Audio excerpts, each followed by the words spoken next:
Hi everyone, and welcome to the DigiPixel video. In this video we're just going to be covering a whole heap of information to do with the DigiPixel to help you get started and basically get the most out of your DigiPixel. Now first off, you should be receiving one of these, or this is how your DigiPixel should come in the mail. So if we take that out of the anti-static bag, that's what it should look like. So just show you front and back there, so DigiPixel, and that's the front. It also has DigiPixel written down the bottom here. Now, if we have a bit of a look at this, it's got 1, 2, 3, 4, 5 chips, so they just take care of drawing or sending the information from the Arduino or DigiSpark to the LED screen, and also one of those chips takes care of parallel to serial conversion with these 6 buttons here. So you can program these buttons to do basically whatever you like, depending on what you want to program in there, and we'll look at that a bit later. Some of the new additions compared to the original the original DigiPixel, not DigiSpark, is I've added all these rows up the top and down the bottom, and also some across here, to give you access to the port pins while your Arduino or DigiSpark is plugged into the DigiPixel itself.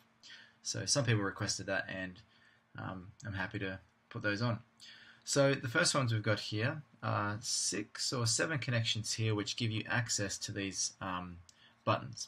So if you wanted to be able to push these buttons but didn't actually want to push the buttons, you can connect some wires to here, and then you could have your own buttons. Just gives you easy access to them, and we'll look at those a bit later. We've got all these ones on top and down the bottom here which give you access to all of the extra pins on an Arduino. In this case I'm going to be using an Arduino clone which is compatible with the Arduino Uno. So when that's plugged into there, we're still going to have access to all the unused pins on top here and on the bottom. Something else that's been added is an on-off switch. So that there applies to the battery. So in this case, I've got a 9-volt battery. I can plug that into these 2 top connections here, and when I flick the switch to the on position, it will connect the 9-volt battery to the V-in connection of either the DigiSpark or the Arduino. So the V-in goes to the input of a regulator, and then the output of the regulator gives you 5 volts, which turns on the Arduino and the DigiPixel. So that's what that switch does. That's about it. So it's a little bit bigger than the original design, just to account for these extra connections. Oh, sorry, there is one more thing. If you have a look on the back here, little circle there, 2 holes, that allows you to plug in one of these piezo buzzers or piezo speaker, depending on what you call it. So that can get soldered in there, and that is connected to pin 9 of the Arduino only, so it's not connected to the DigiSpark. So if you wanted to add sound, then you've got an easy option to do that. So some people requested that. Okay, so that's a bit of a brief introduction to the board itself. You will also get 3 of these, which are 40-pin male headers. So what you need to do is snap these off and solder them into these holes. So you don't need all of them. For example, if you just wanted to use the Arduino, realistically all you would need is the number of connections to do with your Arduino. So you would get like a group of 6 for this one here, and then a group of, 8 or 9 for this one. So you'd snap those off, and then you could just solder them on to where this needs to go.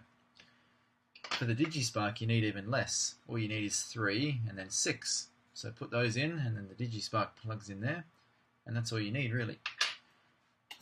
In my case, just to show you, I've got a board with all of them in. So every single one is all filled in. That allows me to plug in an Arduino. So there's that one there. And now see, I've got access to all these pins here, so I can connect that to something else.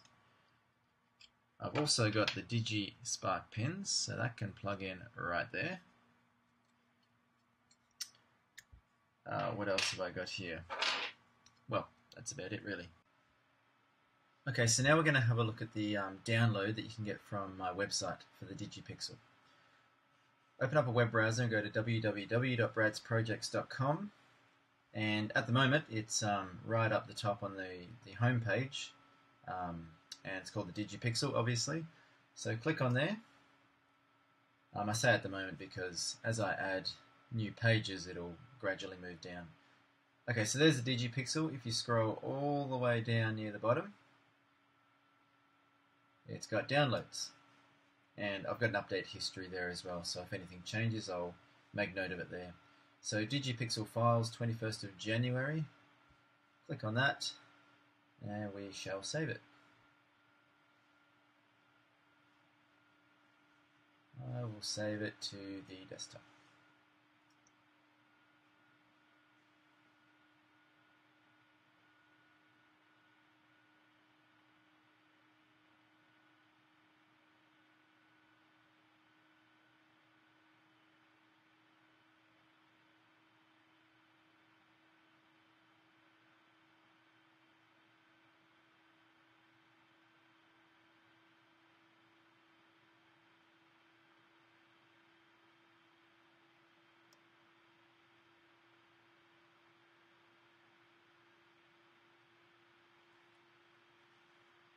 Okay, so once that's saved, open it up, and because I saved this on a Mac and it's automatically created this Mac OS folder, don't worry about that. Just open up the DigiPixel files, 21st of January. In fact, I'll make this bigger for you. There you go. And these are all the files that it comes with, so I'll just take you through them. There's the Gerber, which these are the files that you'll send to a PCB fab house to actually get circuit boards made. So if you want to make circuit boards, as in if you want to create your own DigiPixel circuit boards, then those are the files that you will need. Okay, so now we've got the DigiPixel graphic converter. This is the little program that I wrote in Visual Basic to allow you to draw up your own little graphics. I like to use Microsoft Paint to do that. It just seems really easy. And then it will convert it into all ones and zeros that are contained within an array that you'll just copy and paste into your Arduino code. So if we look in there, to set it up, you click Setup. You go yes, run. I'm not a verified publisher. And then it goes, yep, name DigiPixel graphic converter from that location, unknown publisher, that's me. So I'm going to install that. And once it's installed, it should come up automatically. So there it is, DigiPixel graphic converter. I'll quickly show you that now, but we'll have another look at that in a little bit. So we'll open up an image. Let's see if I've got some saved already. I'm pretty sure I do. Let's grab a little one. How about we let's grab these color bars. So there's my image, tiny, tiny, tiny image. I haven't converted it yet, and we'll talk about barrier data a little bit later. It tells me the dimensions are 8 by 16 pixels. It's going to use 64 bytes, and that's because I'm grabbing all data. I'm grabbing the red component, the green component, the blue component, and also barriers. In this case, if I didn't want barriers, so if I wasn't making a game, if I was just making some pretty patterns, I wouldn't care about barriers. I'd uncheck that, and now it's gone down to 48 bytes. So I might call this color bars, and I just want the red, green, and blue components. I click convert. Data has been copied to the clipboard, and then in my Arduino code, so I might put it here for instance, I'm just going to paste, and there it is there. So color bars red, color bars green, color bars blue. If I go back to the converter, the array, I called it color bars, so I could get a different picture. Let's go back to pictures. Let's get a big one, test level 1. This is going to use a lot of memory compared to the last one. This time it's going to be a game, let's say, a level of a game. So I want barriers, I convert that. And, in fact, sorry, this one doesn't have any barriers. But again, we'll talk about that a bit later. And then I can paste it up here. I didn't change the name of it, but yeah, of course I should have changed the name. So we'll talk about that a little bit more later. So let's just minimize that one. Let's have a look at what else we've got in the folder. There's example sketches. So what you'll want to do with the example sketches is put it into your Arduino folder. So what I'll do here is I'll open it up to show you what's in there. So a whole heap of different examples that I've made. So again, they're not perfect. They're not necessarily complete examples. They're just there to give you an idea of what you can create with the DigiPixel. So hopefully you can open up them, have a bit of fun with it, and even expand on it. For example, the Super Pixel Brothers game, that only has one level at the moment. So you could go in and create dozens of your own levels in the graphic converter and then put them into the game and really make something of it. You could program in some bad guys, you could program in some items to pick up. So mainly it's just there for you guys to expand upon. So I'm going to copy this. Now, so I'm running Windows here. So if I go to Program Files, x86, which is like, pretty sure it just means it's running on the older style program files. Now what I want is Arduino. There it is there. And do I go into examples? Try put it there, or is there a user? Okay, I'm just going to try put it into examples here. So I'll paste it there, and we'll see how that goes.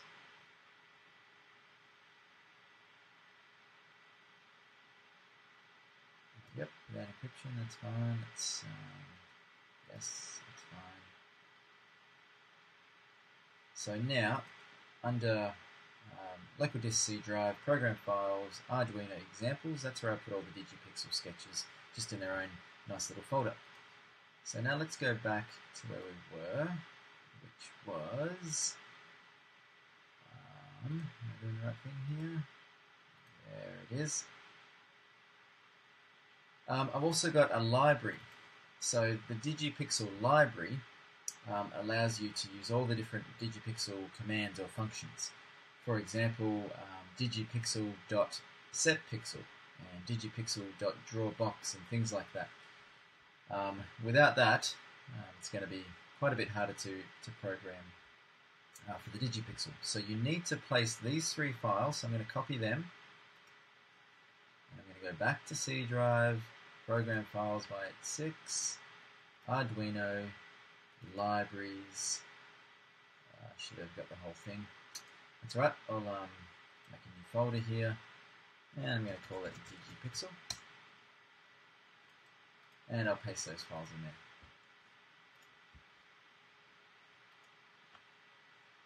there. So we've got digipixel.cpp, that's where all the main code is, digipixel.h, that's the file that contains all the variable declarations, I guess, and function declarations, and keywords. That is something for Arduino to have a look at, to know when to highlight different, so if we go here, so see how it comes up with long, and that's highlighted orange, and DigiPixel's highlighted orange, and you got Boolean, and save button states, all those sorts of things. It's just an indicator for Arduino to know when to highlight different things, and just the ones that I've declared. Okay, so let's go back here. We've pasted that in.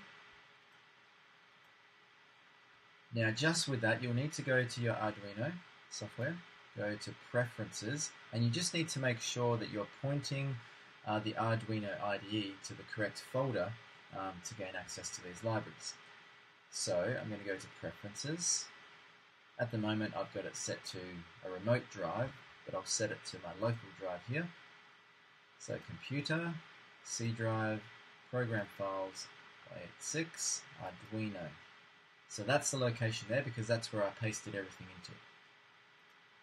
So that is now my the location that Arduino IDE is going to have a look for all of these different files. So I'll go OK. Now I'm pretty sure you need to exit Arduino.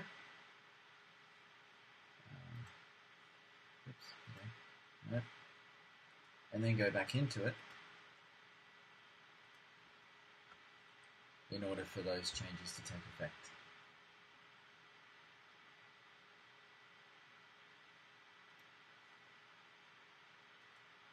Alright, so if I go open, so there it is there now. DigiPixel Sketches is now all available. So if I go, let's open up anyone, doesn't matter, dice. So there it is there, and you can see this has been highlighted in orange. So everything seems to be working there. Let's just make sure it is all good. I'll try and upload this one. So it's compiling.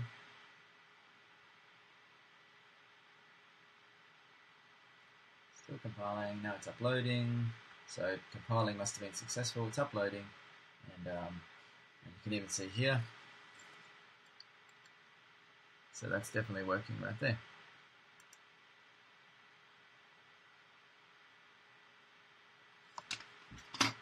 Alright, very good. So let's go back, see what else we've got in here.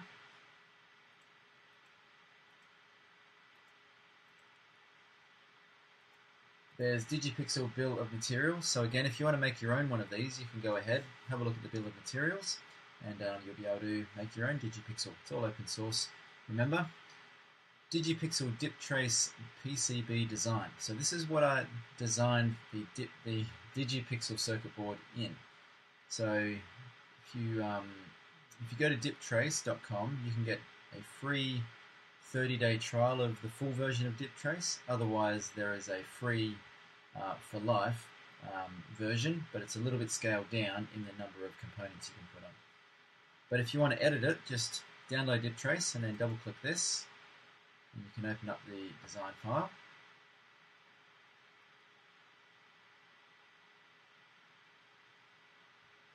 There it is there.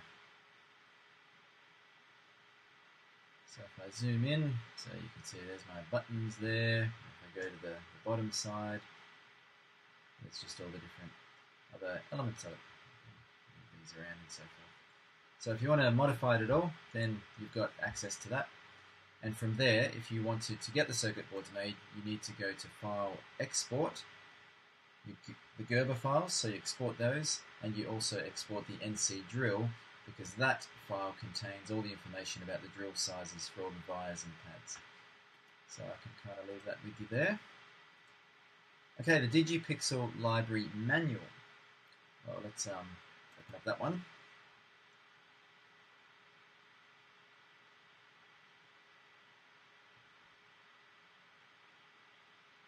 There it is there. So this is the one that includes all of the list of functions that you can actually use with DigiPixel.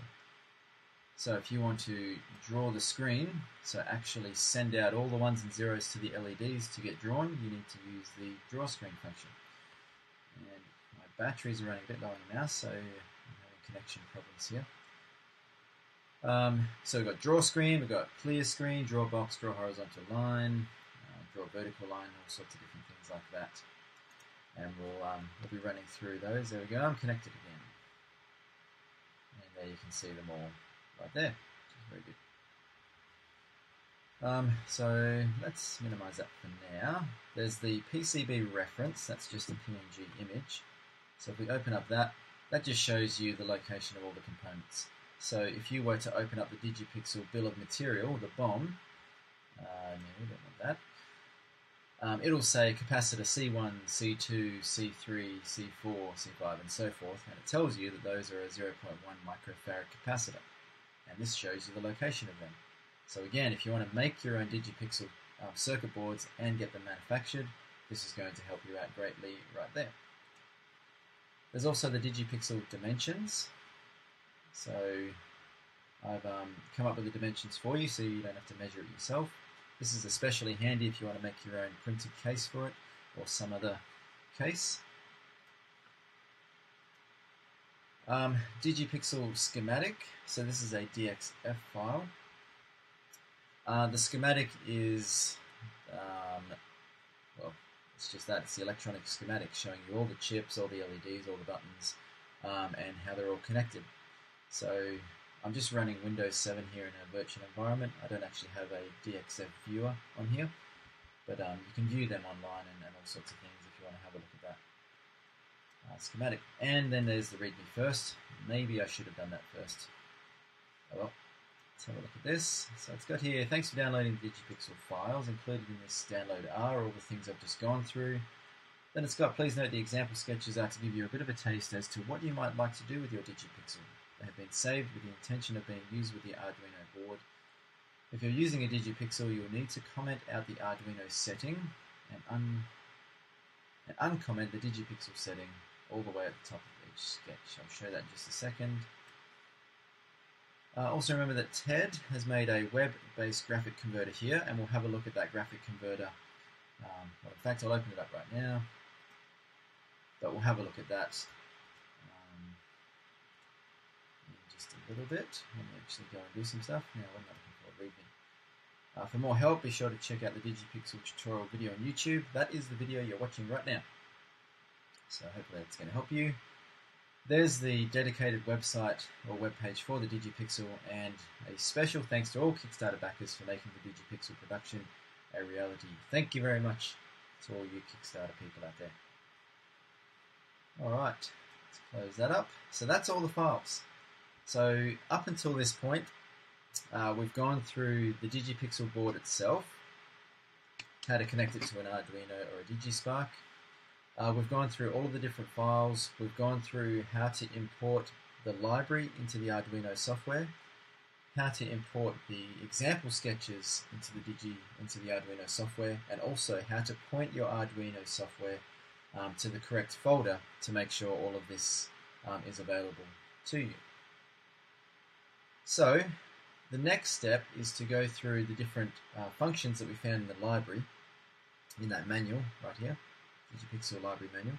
We'll go through these just so you can get a taste of how these are all working. Alright, very good. Okay, so now we're going to go through the different functions contained within the DigiPixel library. So I'm going to have open here the DigiPixel library manual, which is included in the downloads. And it's got a list of functions. The first one we want to talk about is draw screen, then go into clear screen and different things like that. So if I scroll down, number 1, draw screen. Usage, digipixel.drawScreen, and then it's just got the open and close brackets and a semicolon to end the line. So if we go down, description, this function will send the data stored within the buffer red 8, buffer green 8, and buffer blue 8 arrays to the RGB LED display. Since this function takes care of drawing the screen, it will need to be called on a regular basis throughout your code. For example, place it straight into your main loop like so. So if you don't keep calling the draw screen function, then nothing gets sent out to the LEDs. If nothing gets sent out to the LEDs, then you don't see anything on the LEDs. It continually needs to be refreshed all the time. So that's why I've suggested we'll put it straight into your main loop. Returns, this function returns no value, so we're not expected to get anything back from this. For example, if we were going to do some kind of calculation in Arduino or something like that, sometimes we're expecting to get a result back from that, and then we use that result. But this one does not expect anything to come back. And arguments, this function accepts no arguments. So if you're not sure exactly what that means, is in between these braces here, these brackets, or parentheses, whatever you want to call them, we might want to pass on some information or some variables to the draw screen function. So again, if we were doing some kind of mathematical function, we might do digipixel.special mathematical function. That's what the function we want to call. And then in those brackets there, we would put some variables or some numbers that we want to pass over into that function to use to do the calculation. And then if we're going to return something, that function will do lots of mathematics with those variables or those numbers. It'll then give us back the result, and then we can do something with the result. Okay, so this is the first thing we want to have a look at. Actually, in fact, let's go here. So we're in the Arduino IDE. I'm going to open up just the very basic sketch, which would be What's a very basic one? Yeah, let's open it up like this. Let's go File, Open, Arduino examples, DigiPixel sketches. So let's just get this so you can get a bit of a better view. Let's open up.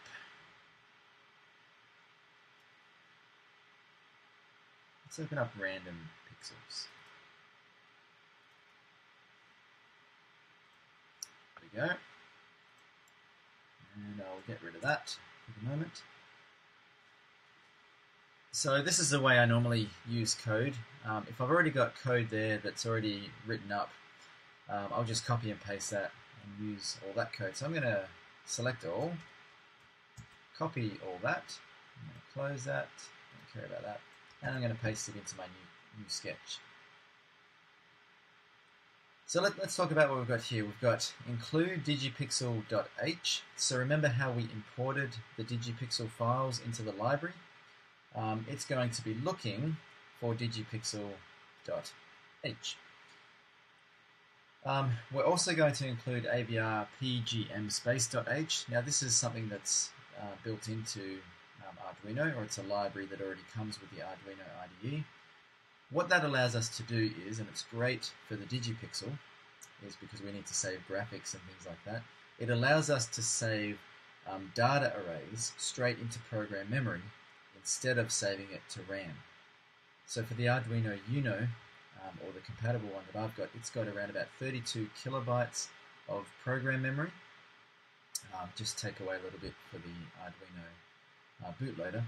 But around about 30 kilobytes of program memory, whereas the RAM, I think, I could be wrong, I think it's about 2 kilobytes. I could be corrected on that. I could look it up, but it's very small compared to the program memory. So the pgm-space.h will allow us to save to and then read from the program memory with our arrays. Now, the DigiPixel is compatible with both the DigiSpark and also Arduinos. Now, because they both have a different set of pins that they use to communicate with the DigiPixel, there's these two different lines. If you're using the DigiSpark, you'll need to uncomment that line and then comment out this line. So DigiPixel, so that's contained within digipixel.h. So I want to make a new instance of that, and I'm going to call it DigiPixel with a lowercase d. And I'm going to set the pins. So there's pin 3, pin 0, pin 5, pin 2, pin 1. So the first pin takes care of the LED latch and button shift not load pin. So that takes care of saving data to all the registers there to use with the LEDs, and also to latch onto the data for the buttons. The next one, pin 0, is LED button / clock pin. So when we're clocking all the data through, like our synchronization clock, it's pin 0 that takes care of that. The data for the LEDs goes out on pin 5 of the DigiPixel. The LED output enable pin, so once all the data has been stored in the registers, we then enable the output of all the registers so the LEDs turn on. That is pin 2 for the DigiSpark. And then the last one is buttons data pin, so all the data from the button chip comes in on pin 1. So you don't really need to worry about all that stuff I just said. All you need to worry about is if you're using a DigiSpark, uncomment that, so it should look just as it is there, and make sure you comment out, this. And if you're using an Arduino, which I am at the moment, you'll need to comment out that and uncomment that one. So you can see it's just a different set of pins. Alright, so we've, as with all Arduino programs, you're going to have your setup, and then you're going to have your main loop. Setup is your once-off stuff. So anything that you want to, any variables you may need to set up or put a number into, or any digital port pins that you need to set to an input or an output or whatever, you put that in setup. So when you turn power on, it'll run that just once. Your loop will continually cycle around in there until power is removed, and that's the main one we want to look at. The good news for you is you don't need to do any setup because that's already taken care of just by doing this line here or this line here. That's all contained within the library. Okay, so in here I've got DigiPixel.drawScreen. So that's that one we were looking at right here. Draw screen. Without that, nothing will show on the display. So let's have a look at that now. DigiPixel.drawScreen. So DigiPixel, there, see how that lines up with this, DigiPixel? So we've just created a new instance of this. And now we need to use that whenever we want to grab a function from within that library. So DigiPixel.drawScreen is going to take care of sending all the data contained within the arrays, which is in the library. It's going to send them out to the screen. So I may be saying stuff that's all kind of up in the air for some people who haven't had much experience with Arduino, but the good news is you don't have to worry about all of that stuff. It's all taken care of for you. So let's see what happens when we upload that. So it's compiling, uploading, and it's done. So if we have a look at that, yeah, nothing comes up. So I'm drawing the screen, but there's no data. It's just a whole bunch of zeros that's getting sent to the LEDs. So let's actually send something there. Let's have a look at, where's set pixel? I don't know why that's so far down. Full screen, set pixel. So DigiPixel.setPixel. So this one is good when you just want to set an individual pixel to whatever color that you want it to be out of the 8 different colors. Now this one does accept some arguments. So DigiPixel.setPixel, we need to give it some arguments, or we need to give the setPixel instruction or function some variables. We need to tell it, well, where do you want to set the pixel? So we tell it, well, I want to set a pixel at location X, comma location Y, and then you tell it what color to actually use. So you can have a good read through of the manual there to give you some examples, or I can just do it right here for you. So DigiPixel.setPixel. So there it is there. See how it turned orange? That's because the library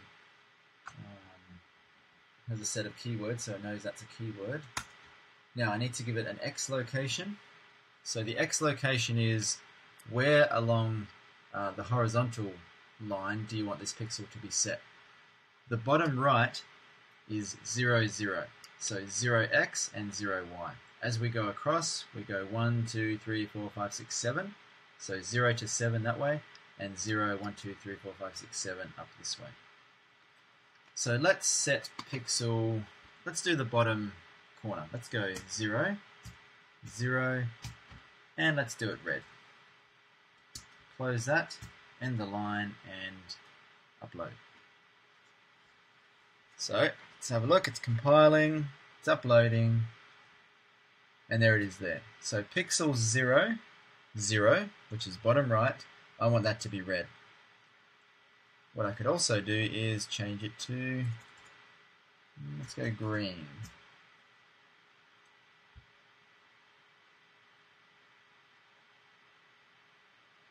Uploading, and there it is there, green.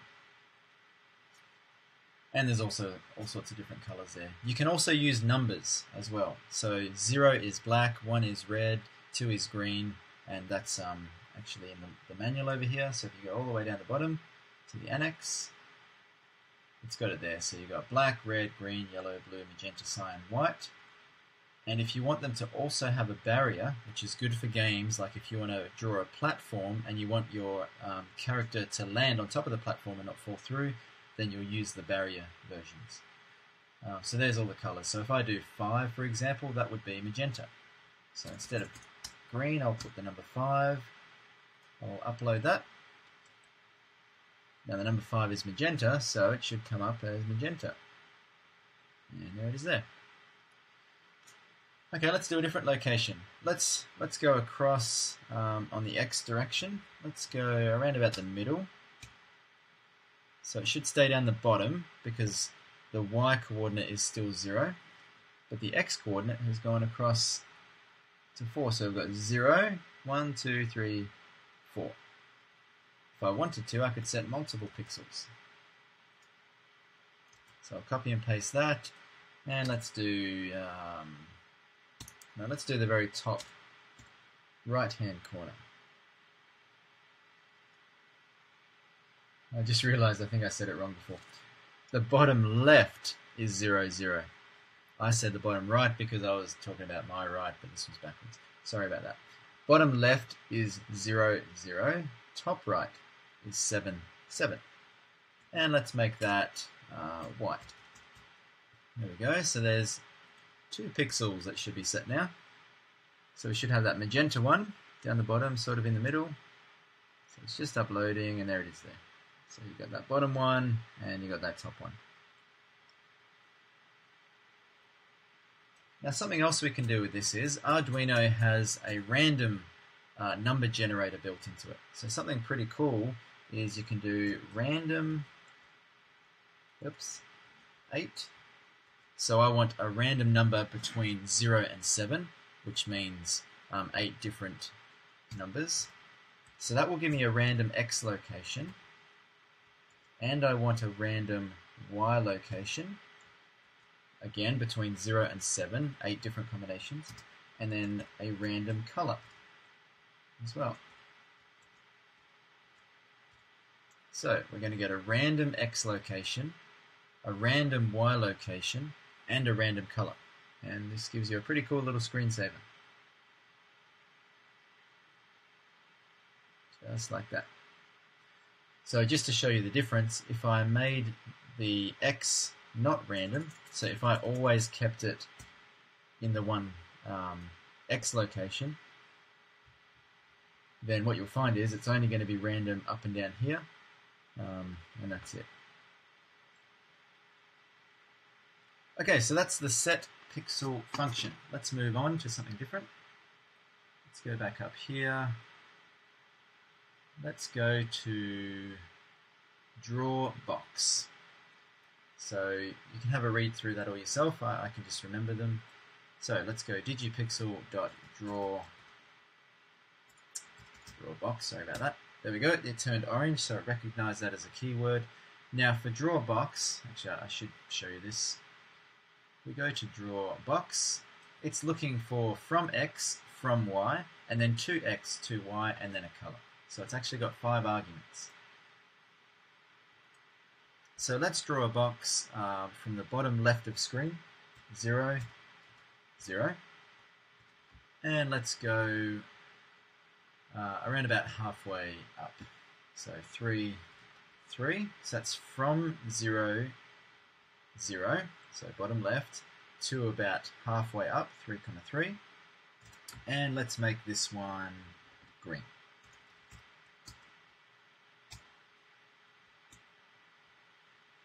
Let's upload that. So we're going to draw a box from 0, 0, and it's going to go up to 3, 3, and it's going to be a green box. What I could also do is I could go from a little bit up there, sorry, a little bit across, so 1 pixel across, 2 pixels up, and let's go a little bit further here. Let's go 6 there, and 4 there. Let's see what that one looks like. So I'm starting 1 pixel across, 2 pixels up, and then I'm going to 4 pixels across and 6 pixels up. So there's my box there. And of course you can type in red or blue or cyan, all different colors with that one. So with this, what you can also do is put in your random stuff again. So random 8. In fact, I should just copy that kind of.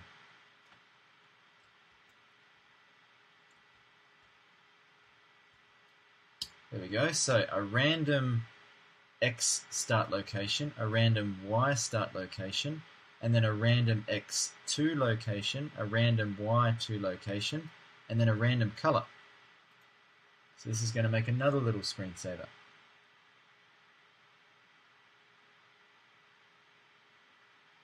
And it just generates some random boxes in there. So because that's running a bit fast, what you might want to do is put in some kind of delay, just so it slows that down a little bit.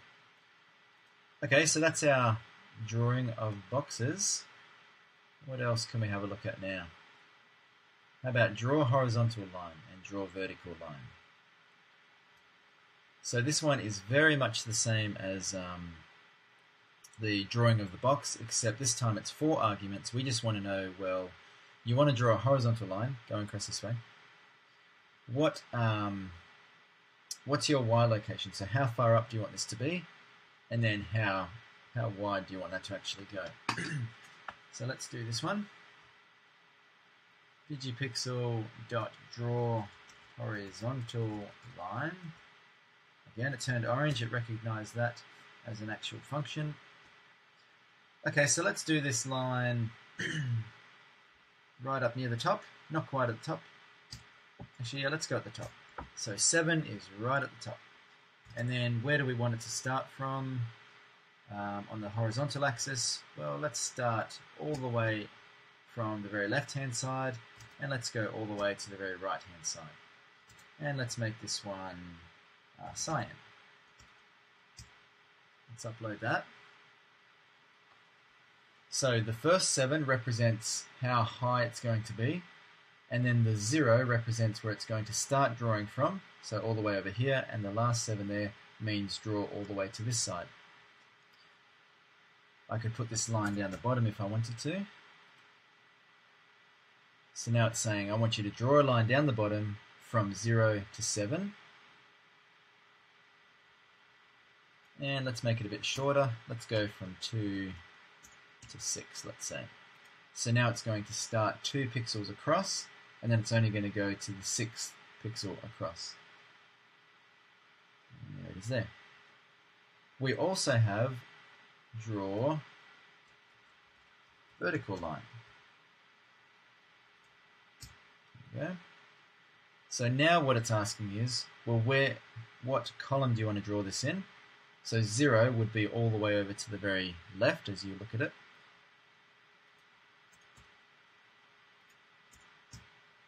Let's get a different color. Let's go yellow. Okay, so that first 0 says, okay, whereabouts do you want this to be drawn? Over to the right, in the middle, over to my right, in the middle, or to the left, and then how big do you want it to be? So the first 0 is all the way over here. The second 0 means draw from the bottom, and the 7 means draw to the top. I can move this over a bit. Let's go almost all the way over to this right-hand side, and it's still going to go from the bottom to the top, so 0 to 7. Let's change the color to, I'm running out of colors here, aren't I? Let's go red, and let's make it a bit shorter, but still go to the top. So it's going to be 5 pixels across. It's going to start 2 pixels up and then go all the way to the 7th pixel up, just like that. So what we can do with this again is, and you've probably guessed it, we can do a random location, random location, random location, and random color. So what that means is it's going to start drawing at a random spot along the x-axis, and then it's going to be a random height and a random color. So it's just drawing random vertical lines in that case. Okay, so that's our set pixel. We've done our draw box. We've done draw horizontal line, draw vertical line. How about we have a look at what else we can do? How about fill screen? That's an easy one. Let's go to fill screen.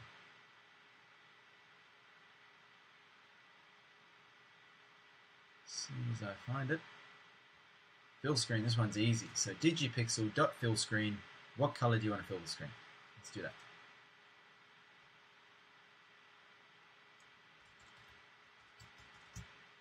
Let's go green. Green's a nice color. DigiPixel.fill screen green. So it's compiling, it's uploading, and there it is there. It just, every single pixel will go to the color that you state. So you type in red or green or blue, yellow, white, whatever, or you can put in the number. So remember the number for green was 2. So digipixel.fillScreen2. And there it is there. So that's why we can use the random 8 thing, because we can not only use the actual words, green, red, or blue, and so forth, we can actually use numbers. So when we use the random 8, it will grab a random number between 0 to 7, which is 8 different possible numbers, which actually lines up with the color. So that's why that actually works. Okay, so that's your fill screen. What else can we do? So we've got check barrier, rotate screen, invert colors. All right, let's have a look at get pixel. So we'll do that one at the moment. So get pixel will give you all the information about a particular pixel. So we've got set pixel and get pixel. So what I'll do for this one is, so this one actually does return. So it's got here, this function returns 1 byte. So the first bit represents your red component for that particular pixel. If it returns a 1 there, it means that pixel was on. If it returns a 0, it means it was off. And then you've got green, blue, and if it was a barrier or not. So the way we actually use this is, because it's returning something, we have to declare a variable, and then we say, well, this new variable equals digipixel.getPixel, whatever pixel I'm concerned about. So I'll show you how this is going to work. I'll go back to the set pixel function, and I want to set the very bottom left pixel to blue. So set pixel, bottom left, blue. There it is there. And now what I'll do is, I'm going to go DigiPixel, put this down for a sec, set pixel. And what I'm going to do here is, I'm going to set pixel right at the top right-hand corner of the screen, so 7,7. And the color that I want to set it to is going to be this, whatever pixel 00 is. So let's try that. So set pixel, and then I have to go digipixel dot get pixel. Remember, this is going to return 1 byte, and that byte is going to line up with something from this table. So it'll either give me the decimal value 0, 1, 2, 3, 4, 5, 6, 7, 8, 9, 10, 11, 12, all the way up to 15. So we'll go back here, digipixel.getPixel. Well, what pixel do you want to get this information from? Well, I want to get it from 0, 0. Thank you very much. And then I'll close that off. So it's going to set that pixel, which it's already done. And now it's going to set this top pixel to whatever that pixel is actually set to. If I change this bottom pixel, this one will change as well. So if I change that to yellow, it's also going to change that one, because this one gets its information from that one. If I set this pixel to, let's go 7, 0. So if I set that one to whatever this bottom one is, this one will turn off because this one's turned off.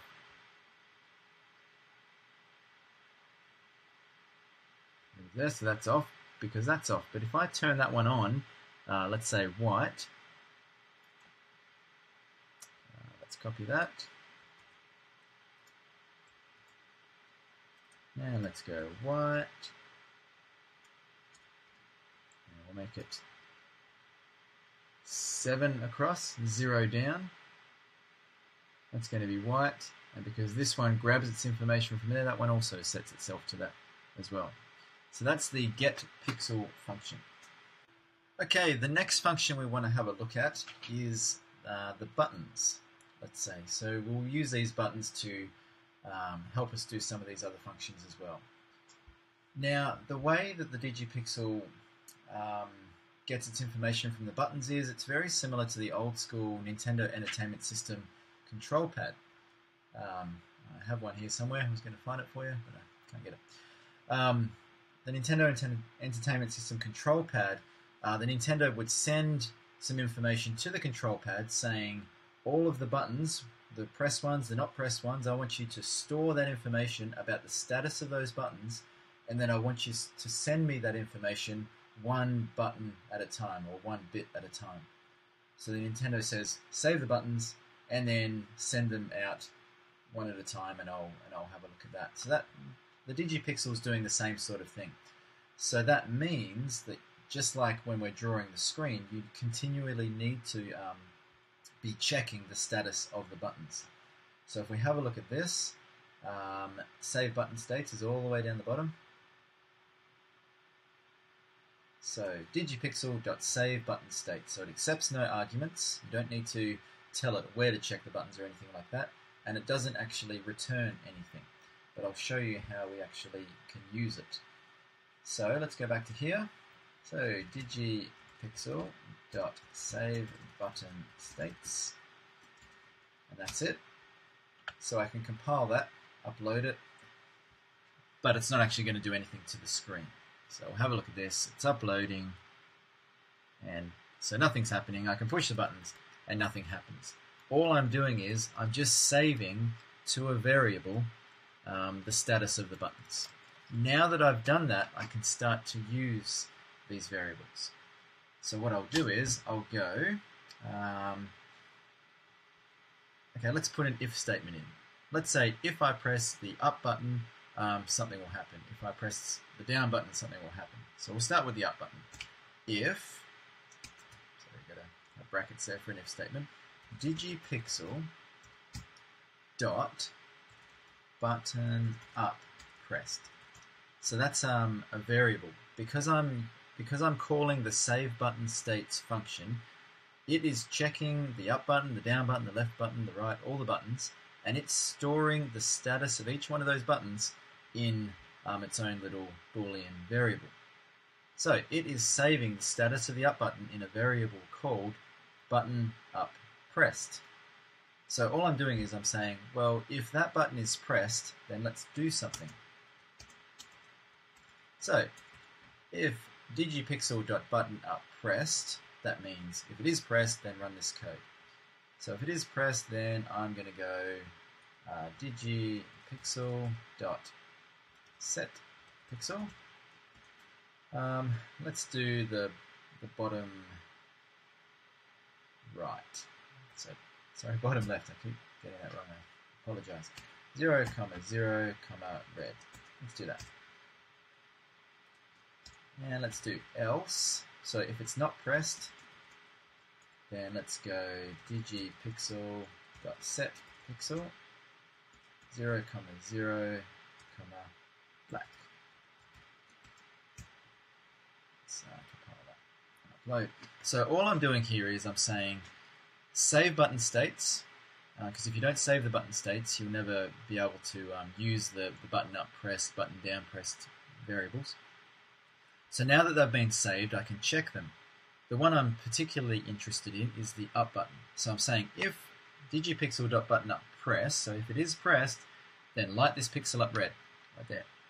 If it's not pressed, which it's not at the moment, then make it black. So if I press that, it goes red. If I let go, it's black. Just like that. Okay, so let's do some other buttons then. Let's go. Well, let's copy all that, and let's paste it in there, and let's go button down pressed. Oops, gotta do a capital D. So if the down button is pressed, let's set the the very right hand bottom pixel, let's set that to green. If it's not pressed, then just have it as black. So there we go. Now we've got something that handles the up button and the down button. So it's uploading. So there's the up button and there's the down button. It's kind of like some weird police lights. And you could do the left button, you could do the right button, you could do B and A to do whatever you want there as well. So that's how you use the button states. So the other ones you've got are, there's button left, button right, button B, and button A. So they're the 6 buttons that you've got access to. If I don't call this, so if I comment that out, so if I don't ever save the button states, then it's not going to work because I'm not updating the variables. So it's done uploading, and you can see it doesn't matter what I do, it's not going to work. So you must call that, and I recommend just put it straight in your loop. Put it in the void loop, that way you're always calling it, and then now you can actually do that. So it's A button this time instead of down. Alright, now let's continue to use these buttons to help out with some other things. So I'll do clear screen as well. So let's get rid of all of that. Yes, all of that. So let's go. If DigiPixel.button up pressed, then let's fill the screen. Let's go fill screen, and let's go green this time. DigiPixel.fill screen, fill screen green. So that's if we press the up button. Now notice that I haven't got an else statement there. So there's no way for me to turn these LEDs off now. So I can push all these buttons, they do nothing, but if I press the red one, so the up button, it lights them up green. And because there's no statement to turn them off, they just stay on. I can't turn them off. Now, what I could do here is, I could then go else. No, actually, let's do a different button. Let's go if DigiPixel.button. Let's go button A. So if the A button is pressed, make sure that's a capital. Let's go DigiPixel.clearScreen. So clear screen just wipes out everything. I mean, you could just use DigiPixel.fillScreen black, but I thought I'd put in a clear screen in there as well. So either would work. So if I push any of these buttons, nothing's happening. In fact, that one is doing something. It's clearing the screen, but it's already cleared. If I press up, there's my green. If I press that, there's my clear screen. So up, clear screen, up. Just like that. Okay, so there's the clear screen function. What else can we cover here? So we've done draw screen, we've done clear screen, we've done draw box, draw horizontal line, draw vertical line, fill screen, set pixel, get pixel, check barrier. Now, we haven't done that one yet. We'll do that when we go into making a little game. So we'll hold off on check barrier just for the moment. Rotate screen, that is one we have not done yet. So I'll do that one in just a second. Invert colors, that's one we haven't done yet either. Air right we haven't done. Save button states we have done. So we've got a few that we've got left to do here. How about we do rotate screen? So let's go back here, and I'll use the buttons here to help us to rotate the screen. So let's do this. Let's draw a box. So DigiPixel, and I'll do this here. So I'm just trying to on the fly think about this. So let's draw a box when we press the up button. So let's go DigiPixel.draw box. box without an A. And let's draw it in the bottom left. So 0, 0, that's my start pixel. And then let's go to 2, 2. So it's going to be a pretty small box from the bottom left, and then 2 pixels across X, and then 2 pixels up in the Y direction. And let's make it green. Seem to be liking green at the moment, don't I? So there we go. We draw a box by pushing the up button. Now let's make the button A. Sorry, let's make it, if we press button A, that it rotates the screen. So now the box should move around the screen. Just thinking of the best way to do this. There's multiple ways we can do this. Let's use multiple buttons. Let's do that. So DigiPixel. In fact, I'm going to go button left, and then I'll try button left, right, B, and A. So that will rotate the screen around the different possibilities. So if DigiPixel.button left press, so if we press the left button, then we want to rotate the screen. So you can rotate it from its current position by 90 degrees, 180 degrees, or 270 degrees. So let's go 90 degrees and see what that looks like. Now I'll copy this just to show you that you can do these two other ones. Let's do down, and then we'll do right. So left is going to rotate at 90 degrees. Down is going to rotate at 180. And then right will rotate at 270. Okay, apologies for that. Let's see what I've done wrong here.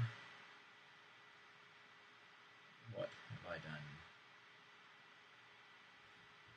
DigiPixel.draw a box 0, 0, 2, 2, green.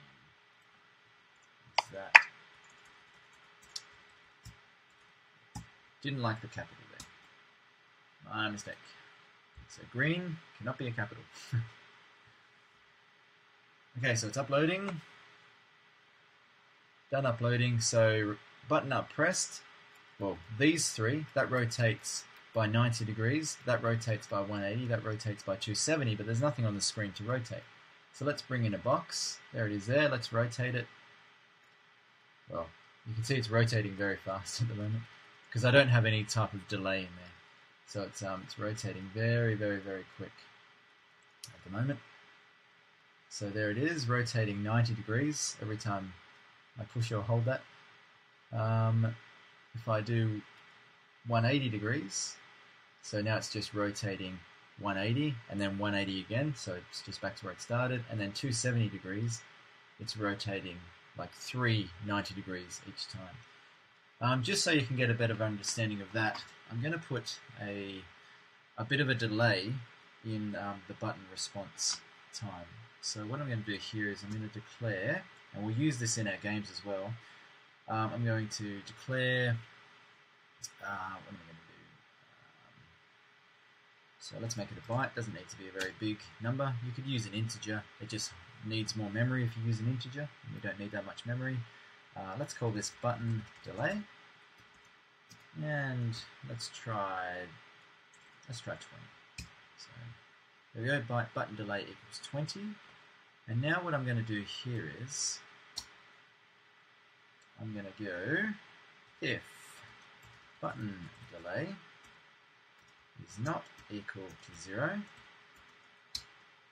then I want you to take 1 away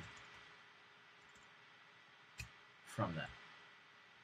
So basically, we're not going to allow the buttons to do anything unless this delay gets down to 0. When it does get down to 0, then we can press that button again. If button delay is not equal to 0, then take 1 away. That's good. Close that off. Else, if it is down to 0, then we can run this code. There we go. So, of course, it'd look a lot nicer if I put these in its own individual function. but we'll have a look at that a bit later. So, save button states to get the status of the buttons. Then I've got a button delay. If it's not equal to 0, take 1 away. So if it's not equal to 0 yet, it's not going to do any of this code. If it is equal to 0, then it'll now do this code in here. So if we have pressed a button, we want to reset our button delay. So button delay equals 20 again. So if a button is pressed, we'll reset the button delay back to there. All right then. So it's compiling, it's uploading. So there's the box. And now you can see, now that I've got a delay in there, you can see it rotate 90 degrees every time. If I increase that number 20 to a greater number, this would go even slower because the button delay takes longer to get to 0 before it lets us do anything. So every time I do this, that is 90 degrees. So the screen is turning or rotating 90 degrees. If I push down, it's 180 degrees. So it turns 90 twice. So you go 90 degrees twice, which is 180, and then I can do 270. So that kind of looks like it's rotating 90 degrees in the opposite direction. But what it's actually doing is going 90, 90, 90 to give us that 270. So let's have a look at this.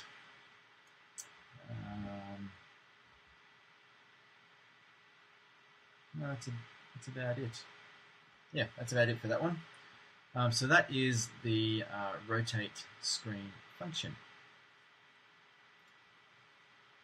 Okay, how about we try invert colors?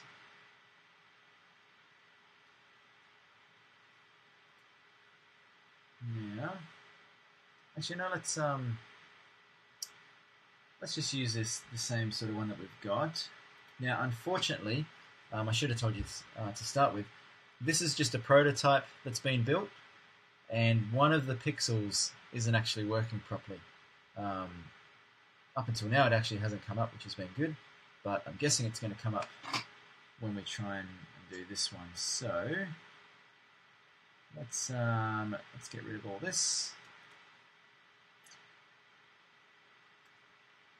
Actually, yeah, we don't need any of that anymore. Let's get rid of all of that.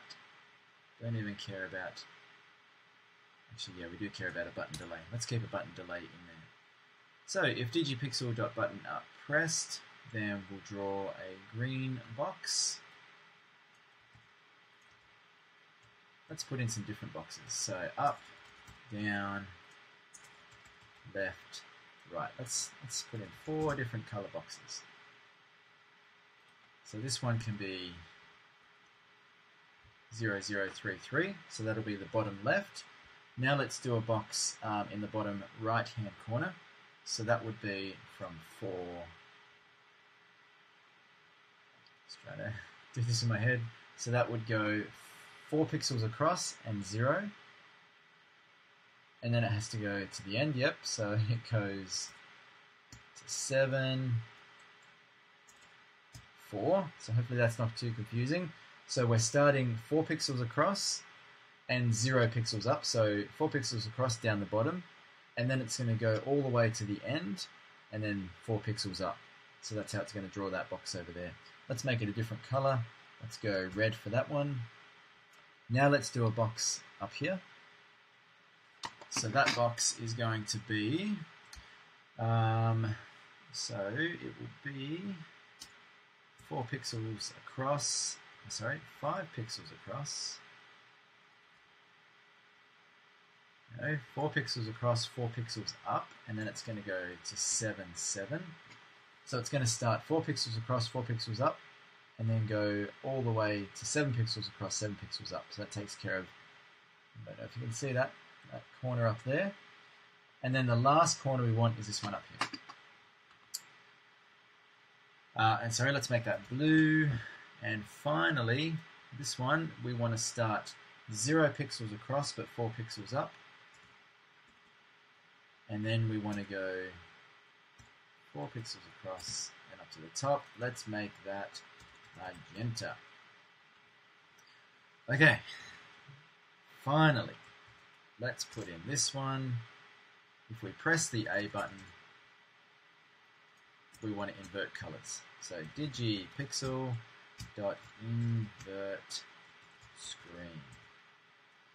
Is it called invert screen? I can't even remember my own library. Invert colors. I just said it before. Invert colors.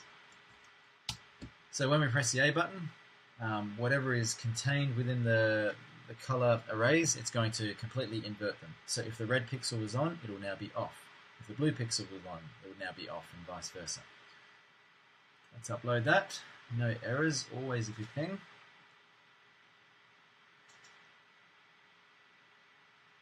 Okay, so button up pressed, we get green box. Button left, down. Did that wrong. Okay, that kind of worked out in the end. But yeah, there's all my different color boxes. I just didn't do that red one quite correctly. Now we'll press the A button, it'll invert the colors. So there's my dead pixel there. Actually, it works for green. It just doesn't work for blue or red. So at the moment, if you look at this red one, red is on, and that's it. Green is not on, and blue is not on. So when I invert the colors, the opposite happens. Red turns off, green and blue turn on to give me cyan. If you have a look at blue up here, the only color on is blue. That means that green is off and red is off. If I invert colors, blue turns off, and now green and red are on. Looking at magenta, to make that, I've got red on and blue on. So now when I invert colors, the blue turns off, the red turns off, and the green turns on. So there's your invert colors. Pretty fancy. Now remember, your DigiPixels have been tested before being sent out to you. So yours have been tested to not have dead pixels, which is good news for you. Okay, so we've got rotate screen, we've got invert colors, air right. Alright, so I'll just read this. The description for the air right function. This function allows you to capture images and messages in the air with your camera. For best results, set your shutter speed to a slow setting. So just with camera shutter speeds, basically the way a camera takes pictures, if you don't know, is it's got a little shutter or a little door that opens up. It exposes the light to the sensor within the camera, and it shuts it again, and it records that information. The longer you hold that shutter open for, the more light can get in and get recorded to your saved file, assuming you're using a digital camera. With the air right function, because the LEDs are flashing really, really fast, and you need to move this across over the course of a couple of seconds, the shutter needs to be open the whole time to capture all that information. If you just have your camera set to a regular setting where it opens and closes real quick, you're probably only going to get this tiny amount of LED information in there. So you need a slow shutter speed for that. And that's what I did. So if we just scroll down here, that's what I did for this one. And in fact, the example we're going to look at right now is this exact example. Okay, so slow shutter speed, very important. And it does this by modifying the contents of the first byte in the buffer red, buffer green, and buffer blue arrays. Now, remember before I said there's buffer red, blue, and green arrays, and there's 8 of them, each one holding 1 byte, or 8 bits. So that lines up perfectly with the screen. So this screen is 8 pixels by 8 pixels. So that means there's going to be 8 arrays, and each array holds 8 bits, or 8 pixels.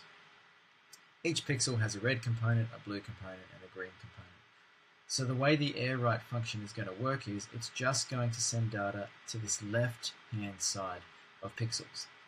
It then flashes those pixels on and off real quick, and as you move it, it draws it in the air. So it accepts one argument, which is the flash delay. So it's an integer, so you can put any number up to about 2 billion in there. And that flash delay used to be in microseconds, but now I've made it milliseconds because I was having some problems there. So I've updated all the files to reflect that. So if we go down, check out the example. We're just going to draw some random pixels in the air. So just as this picture here shows, you can see as I'm waving it about, there's just a whole heap of random red, green, blue, and all the combinations of pixels there. So we're making buffer red. So we're making this column over here, which is buffer red 0. We're making that random. So in these 8 pixels here, there could be some red ones turned on, or there could not be. Same for green and same for blue.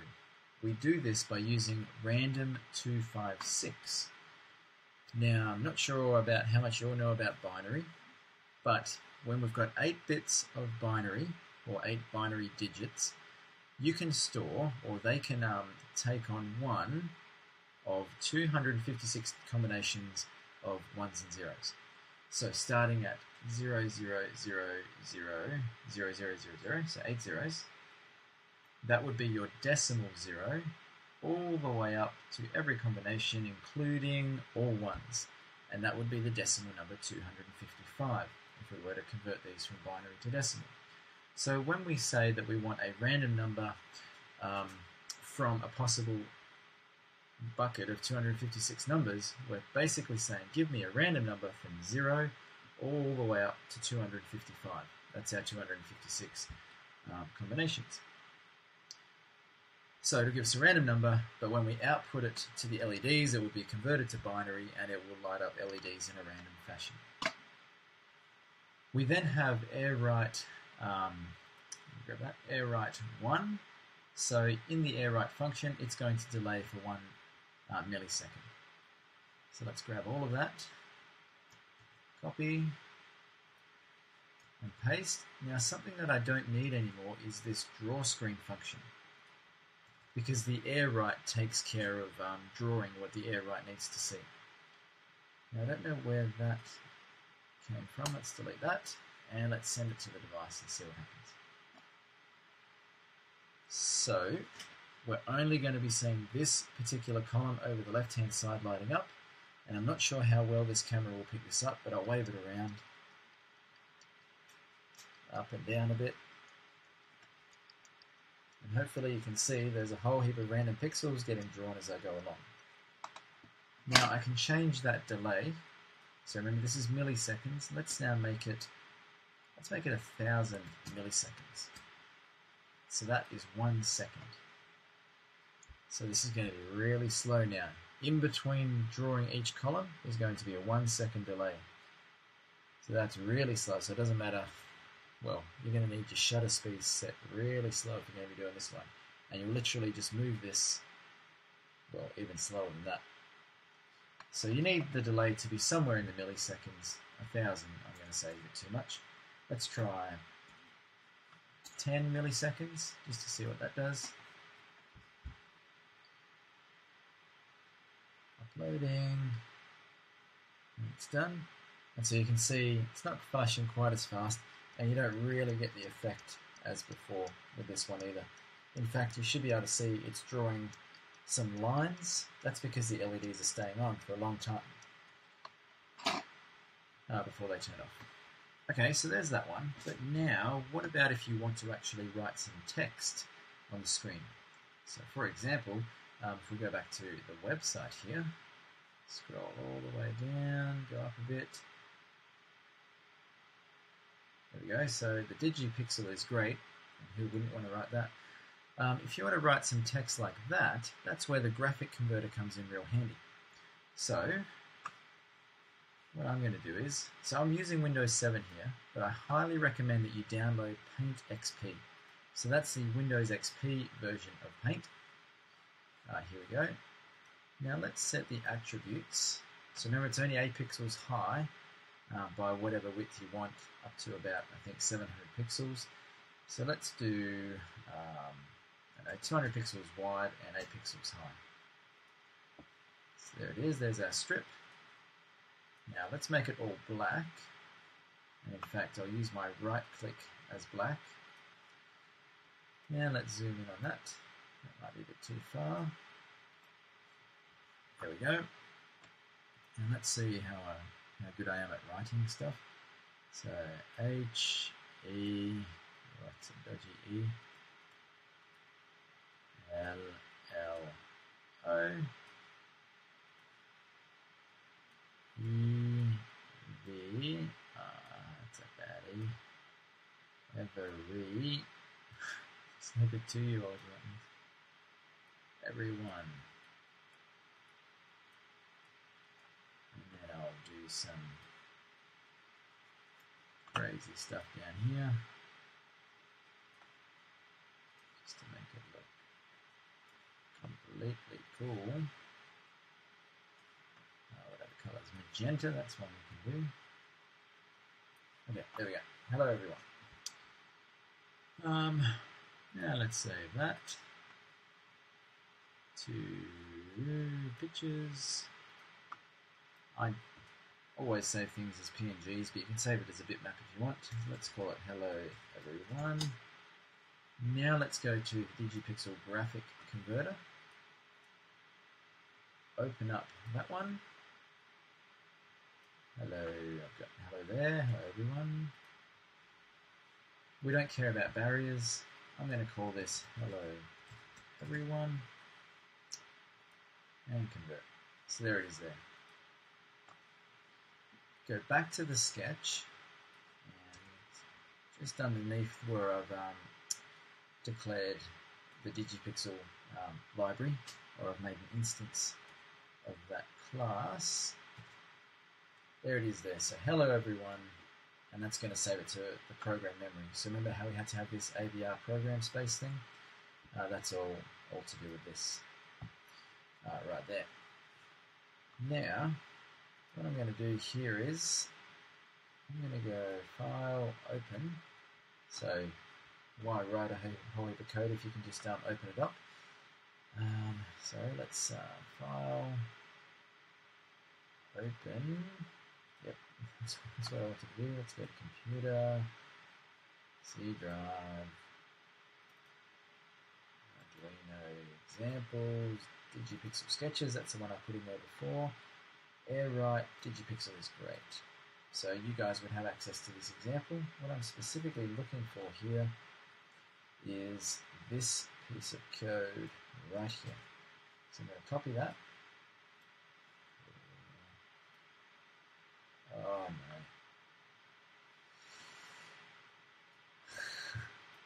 My apologies, let's go back in.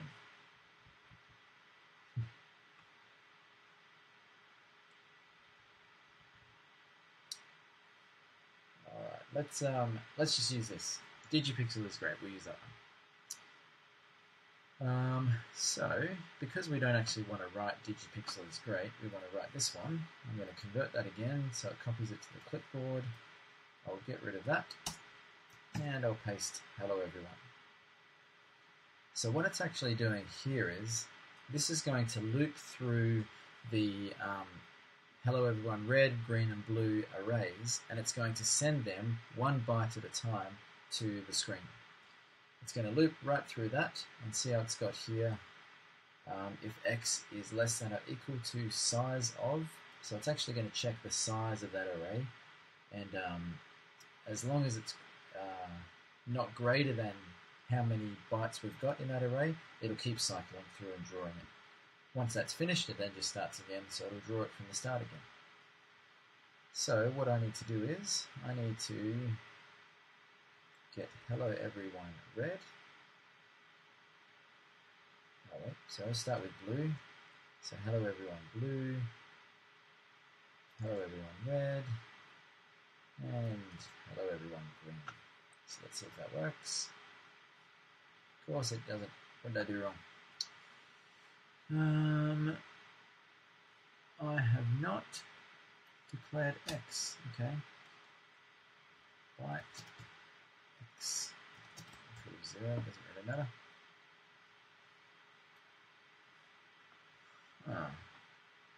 DigiPixel is great, but it was not declared in the scope. Oh wait, okay, sorry. I am declaring, there it is there. So byte x, I'm doing it in the for loop, so I don't need that at all. I was looking at completely the wrong problem. What I need is hello everyone instead of DigiPixel is great. There we go. So I've just used size of the blue one, but of course red, green and blue, they're all the same size. Okay, so that was quite a bit of a mess up there. Compiling sketch, uploading,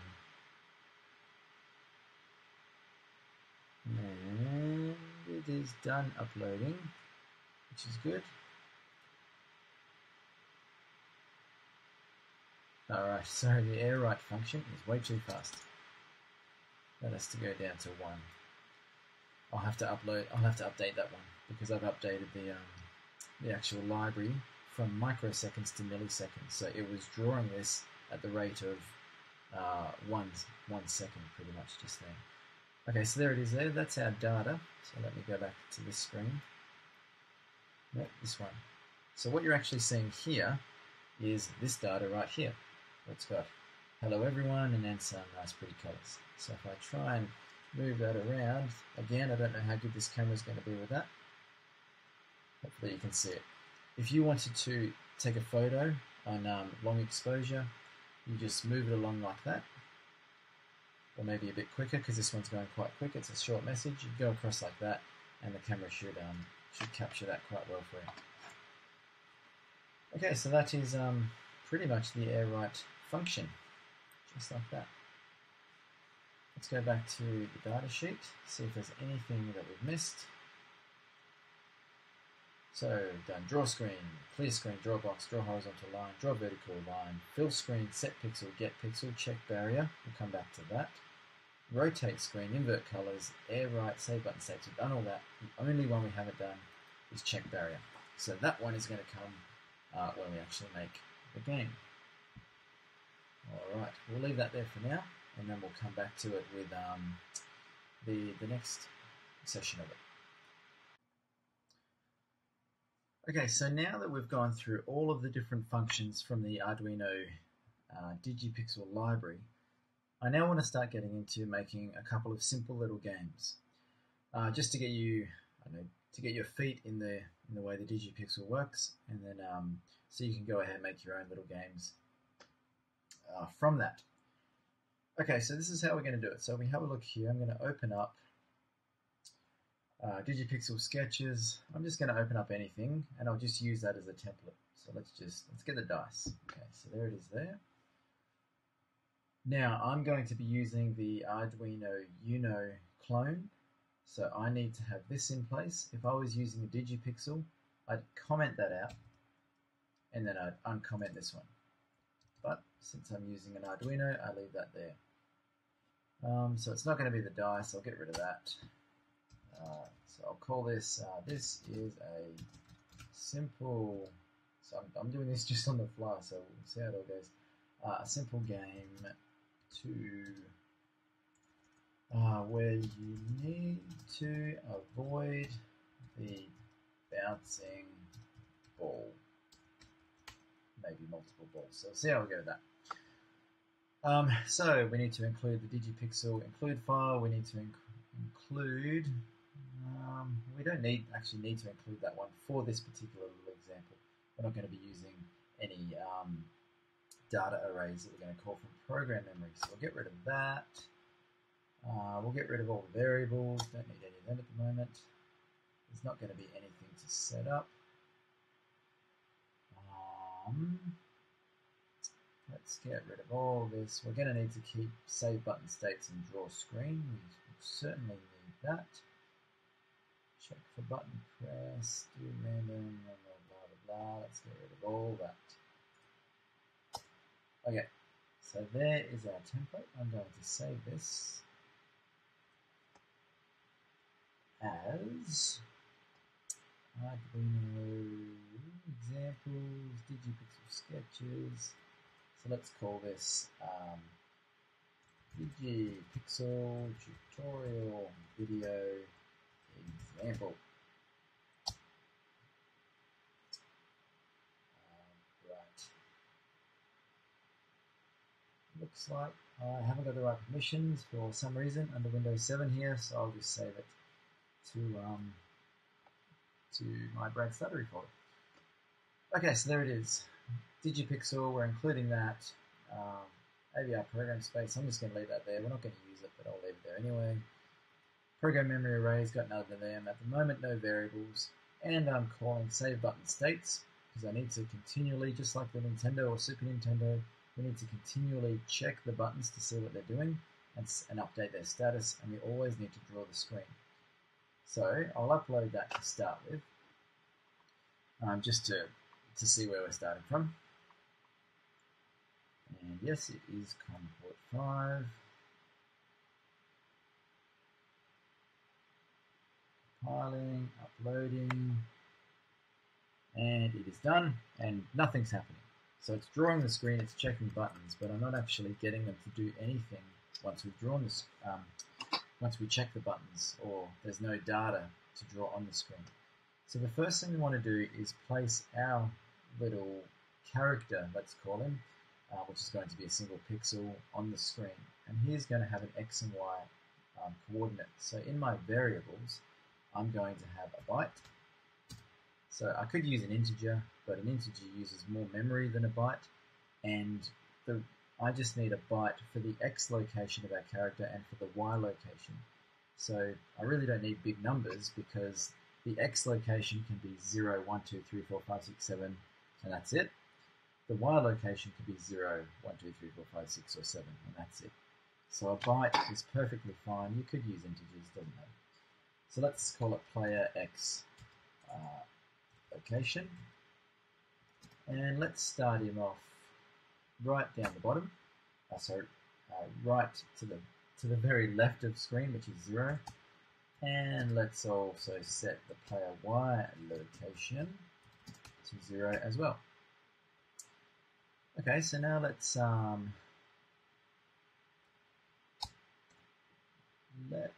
have a function here, and let's call it save. Normally I call it save graphics, and you'll see this as we go on what I'm talking about. So save graphics is what I'm going to call it. Should be void save graphics. There we go.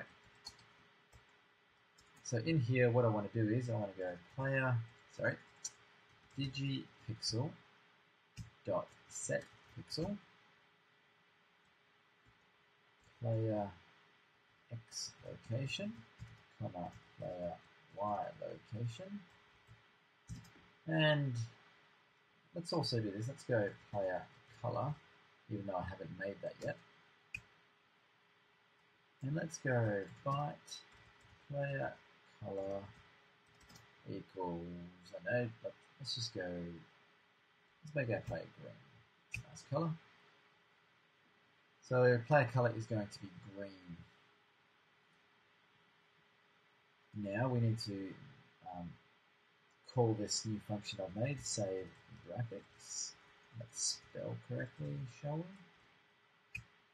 Now let's see where we get to with this whole thing. So it's uploading, and there it is there. So the bottom left of screen, you've got the green pixel there because I have the player X location set to 0 all the way to the left. I've got the player Y location set to 0 all the way down the bottom, and I've got the player color as green, so that's why it's green. So now let's work on moving this player around the place. So I'm going to have another function here. Well, let's put it down here first. Void, let's call it check buttons. So let's check out what the buttons are actually doing. So remember, we've got save button states. That runs some code to actually check what the buttons are and then save that to its own variables. So now what we want to do is check those variables. So we could kind of call this check button variables or something like that, but I'm just going to call it check buttons. And what I want to be able to do with this little character or this pixel is move him up, down, left, and right. So let's put that in. So void check buttons. So the first thing I want to do is let's check up, then we'll check down, then we'll check left, then we'll check right. So if DigiPixel, so remember you can always go back to this library here to figure out all the different commands. We want to save button states. So that's all the way down the bottom, so let's have a look at that. Save button states. This function will store the state of the 6 buttons in the 6 button Boolean variables. You are then able to directly access these variables throughout your code. The 6 button Boolean variables are button up, down, button up pressed, button down pressed, button left, right, B and A pressed. So it gives you examples here. We always need to do this, digipixel.save button states, and then from there we can check what the buttons are doing like this. So if digipixel.buttonUpPressed is equal to true, then do something. So in fact, you may already know this, but if you're just checking to see if something is true or false, you can just say if digipixel.buttonUpPressed and then close bracket it. That means the same thing as if digipixel.buttonUpPressed is equal to true. So it just makes your code a little bit more streamlined. So I'm going to go if digipixel.buttonUpPressed. So again, you can put equal to true if you want. Otherwise, you can just do that. It means the same thing. So if the up button is pressed, then what I want to do is have my player move up 1 pixel. So I do player Y, because the Y location is up and down, location ++. So just make him move up 1 spot. And now this is pretty easy to do for all the other ones. Down, left, right. So for down, we need to go back. So 0 is down here, then we go 1, 2, 3, 4, 5, 6, 7 up to the top. So if we press the down button, we want him to move down. If we press the right button, we're going 0, 1, 2, 3, 4, 5, 6, 7 over here. If we press left, we're going back towards 0. So player Y, if we press up, he increases.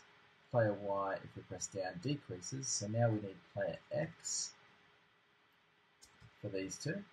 So if digipixel.button left press, we need to do that. But if button right is pressed, we need to do that. So now we need to call this little function. So check buttons. Now let's run the thing.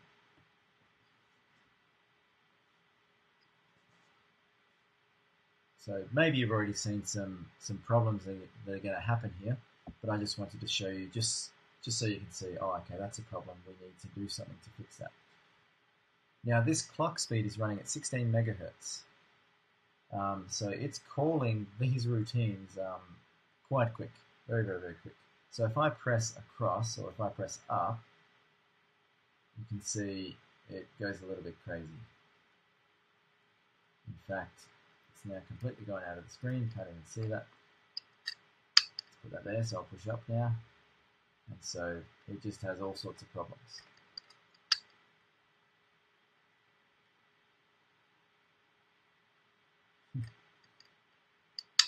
There we go.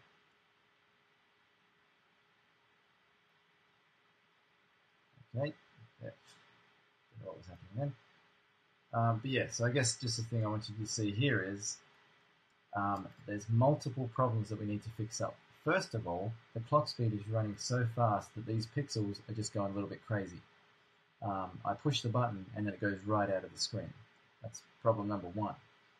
Problem number 2 is I want this pixel just to keep moving one spot around the place. I don't want it to continually just keep drawing or painting pixels. The reason that it's painting pixels is I never have a function in there to clear the pixel that it was last located in. So I need to do that. The last problem, or the third problem, is I'm not setting boundaries. So for example, I start at position 0, 0. If I keep pressing the right button, the X position goes to 1, then 2, then 3, then 4, then 5, then 6, then 7, which is the limit of my screen. But in the code, I don't place a limit on how far it can go. So it actually goes out of the screen, and it can actually loop back around, and then, in this case, just give you all kinds of weird situations going on. Now, when I say loop around, I mean it counts all the way to 255, and then it goes back to 0 again. So we need to fix up all these problems.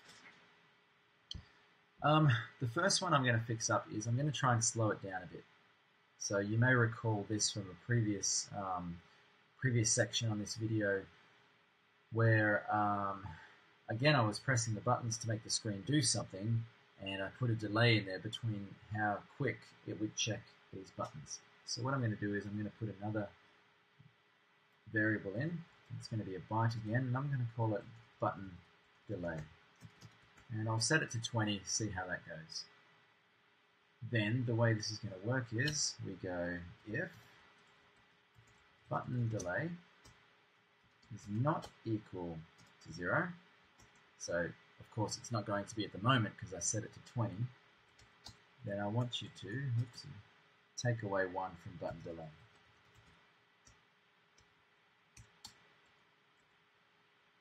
Close that off, and then we go else, and then we can run our code. And close that else statement off. So else, then check the buttons, and if a button is pressed, we'll reset our button delay back to 20. And I'll do that for all of these.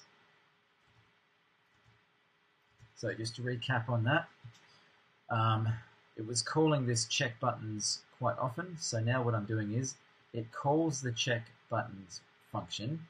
The first thing it does, it goes, well, is button delay equal to 0? Yeah, it's basically looking for button delay to be equal to a 0. If it's not equal to 0, then it just takes 1 away from it. So we start at 20, it runs this code, and it goes, is this equal to 20? Sorry, is this equal to 0? It goes no, so it takes 1 away, so now it's 19. And it skips all the other code. Then it comes back to it. Is this equal to 0? No, take 1 away, so it's 18. Comes back to it. Is this equal to 0? No, and it keeps going down. Eventually it does get to 0. When it does get to 0, then it can run this else piece of code. So only once we've done it 20 times will it actually allow us to register a button press. When we do register a button press, it resets it back to 20 again, so now it has to cycle around 20 times before another button press comes in. You may just be thinking, well, if you want a delay there, why don't you just do something like, just trying to write this in, so maybe you've got if button up pressed, like that, then do this, and you've got your code in here, like player y location plus plus. So you may be thinking, well, why don't you just do something like delay for 10 milliseconds or something like that. Well, the problem with doing delay like that is it stops everything for 10 milliseconds. Therefore, your screen stops drawing. So you start to get flicker happening on your screen. So you can't just have a delay like that. You need all your other pieces of code and functions to keep cycling through, but you just want to hold off on allowing your buttons to actually do something by putting a delay like this in. So this delay doesn't stop anything else. It doesn't pause. It keeps running. It will only run this particular piece of code once this figure gets to 0, and then we reset it when a button's pressed. So let's see where this gets us. Hopefully things have slowed down a bit. So you can definitely see that's slowed down. And we can move all around the place. There was my one dodgy pixel in there, if you remember that one. Alright, so that seems to be working. So we still have 2 problems left. So if I keep pushing this across like that, it's now gone out of screen, and in fact it's come back through the other side of the screen with a completely different color. So maybe that's the next thing we should fix. We need to place some barriers in here. So what we're going to do is, if we have a look at button up pressed, when we press button up, we increase the number. So player Y location goes from 0 to 1 to 2 to 3 to 4 to 5 to 6 to 7. So what we want to do is, 7 is our limit. We don't want to be able to do anything once we hit 7. So in our code we go if DigiPixel.button up pressed and player Y location is less than 7, then we can do that. So all we're doing is, if it's less than 7, then yep, sure, I will let you move. but if you're anything 7 or greater, then you won't get greater, because as soon as we hit 7, it will no longer run that code anymore. So there's no physical way that I can move past that position. So I'll show you that in a second. I'll just fix up the other ones. So when we're doing button down, we need to make sure that player Y location is greater than 0. So as long as we're anything above 0, it'll allow us to move down. As soon as we hit 0, it won't let us move down any further. And we do the same for left and right. So, and player X location. Now remember, button left is going down, so it needs to be greater than 0 for this one. And then the other one is going right, which is counting up. So player X location is less than 7. So this places our boundaries in there now. There's no possible way that our pixel can move out of the screen anymore. So I can try and go down or left. Stays there, no weird things happen on the screen. I'll go across this way. And it's actually stopped there. Like, see, I'm pushing this heaps and heaps and heaps of times. And then if I push up, it just goes straight up. So it didn't actually move past that point. I'll go all the way to the top. Keep trying to push past through the top. But if I push left, you can see it just stayed there. It didn't actually go anywhere. Again, go this way. I can't go anywhere left, but I can go down like that. So now I've got boundaries in place. So we've fixed 2 of our 3 problems. We've fixed up the problem with moving around too fast, which is good. We've fixed up the problem of being able to go outside the boundaries of our screen. That is also good. Now we just need to fix the one last problem, which is we need to turn off the pixel that we were just on before, so that it doesn't keep filling up the screen with information.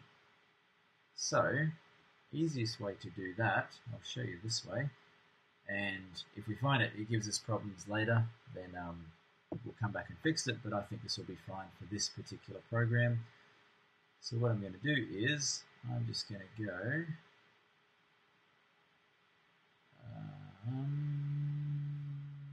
what should we do? Okay, let's just do it. Let's keep it nice and simple. Let's just go DigiPixel dot clear screen, and that's it. So it clears the screen every time it runs the loop. It clears the screen, then it checks the buttons, then it saves the graphics. So we put data back into the graphic registers again, and then it draws the screen and all that sort of stuff. In fact, we really should be calling this save button states probably before we do the check buttons. So this is a really simple way to fix up our problem with filling in the screen with data. So every single time it's clearing the screen, but not to worry, because after you've cleared the screen, it then goes back and it saves the graphics again. So everything's all cool. So there it is. Oh, there's my dodgy pixel right there. See how it turned off? Again, all of your DigiPixels were tested, so you shouldn't have had any dodgy pixels. Now, I think this is moving a little bit too slow, so I'm going to speed that up a bit. So let's change button delay. Let's double the speed. Whoops. So now it only has to count down from 10 instead of counting down from 20, and I'll do the same up here. What you could also do is, because I had to change that number from 20 to 10 5 times then, you could do something like byte button delay default value maybe equals 10. And then once you've got that,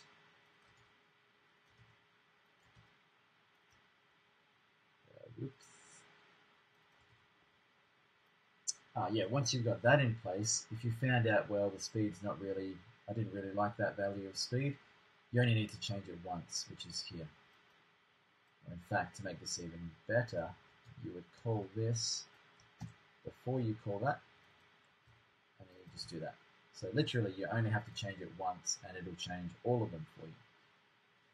So there we go, it's a bit faster. So I'm moving around the place. See, I'd like that to be a bit faster again. So I'm going to change that 10 to a 5. I'm going to double the speed again.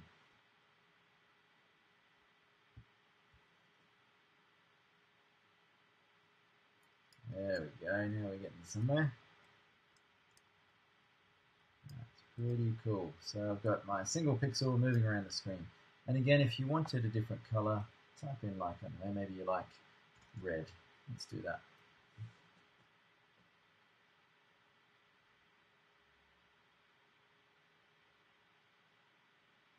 That is different color red. That's pretty cool. Or if you wanted to be quite fancy, and I'm just adding some things here. Remember, you can put numbers in here because red in the library, or green or blue or whatever, it just is referencing a number. So you can put any number you want in there, really. I could put 8, and if you look up the data sheet, the DigiPixel library manual, you'll find out 8 is actually black barrier.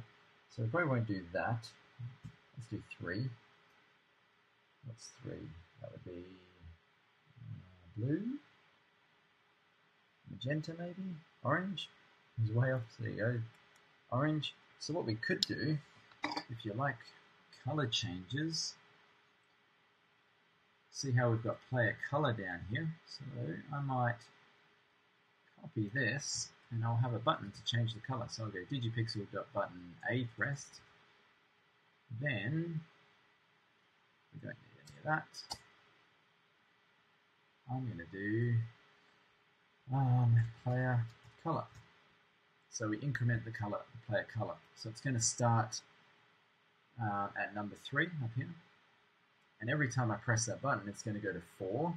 So it's going to increment. So the first time it's going to go to 4, and then to 5, and then to 6. So it just keeps cycling through the different colors. So you can see that if I hold it down, it goes through the different colors. So maybe I like blue, or maybe I like purple, or white, red, green, blue. You can hold it down and get all different colors as it goes through. Lots of fun stuff right there. Okay, so that's an option. We can do that. Alright, so remember we're making a game that allows us to move a single pixel around the place, and then we're going to have a bouncing ball, which is going to be another pixel, or a couple of bouncing balls that we have to avoid in this game. That's what we're working towards. So what we need to do is define a couple more variables. Do it down here. I'll go byte. Let's call him a baddie. So bad pixel x location. This is the pixel we have to look out for. He can start in the top right hand corner. So 7 for x is going to be all the way to the right, and then bad pixel y location can be 7 for all the way at the top. Let's make this pixel white. So byte bad pixel color.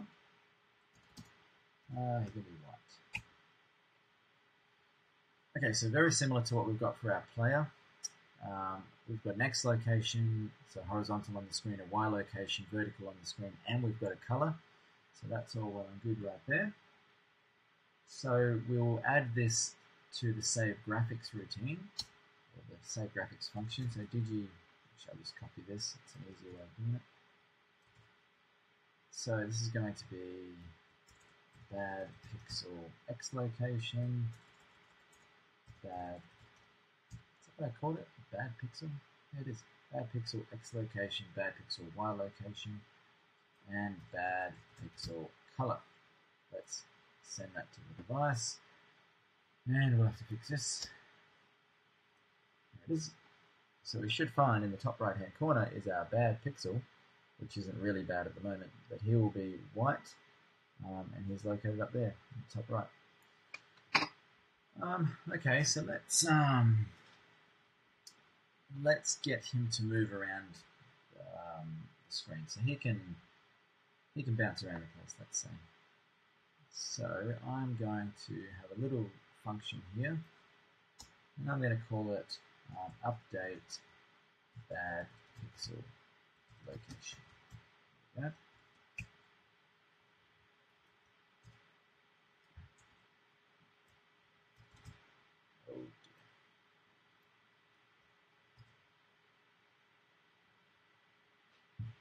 So many bad things. Void update bad pixel location. Okay, so now here we've got to put in some code to update the location of this bad pixel. So we want him to be able to move around the place. So pretty much what he's going to do is he's going to start moving in a particular direction. When he hits a wall, he'll just swap directions and go in the opposite direction. So what we need to do is put a couple more variables for him. Let's put a boolean in here. So is moving up, we'll call this one.